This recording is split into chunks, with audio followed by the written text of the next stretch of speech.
Imma i les seves filles esperen per a fer el càsting. Són de Xàtiva i els agradaria molt poder promocionar-la.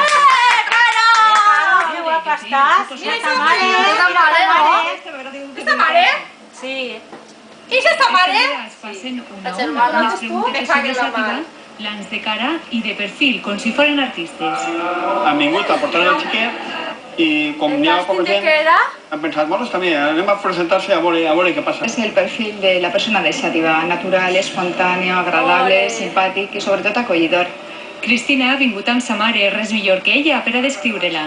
És molt guapa, molt atractiva, té molt d'encant per la càmera. D'este càsting, l'Ajuntament seleccionarà vora 20 figurants que podran participar en la gravació d'un spot ací als carrers de Xàtiva per a promocionar la ciutat.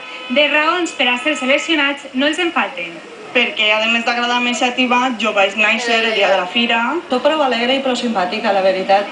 Coneixen i estimen Xàtiva. Ara, alguns d'ells també podran ajudar a difondre el seu nom.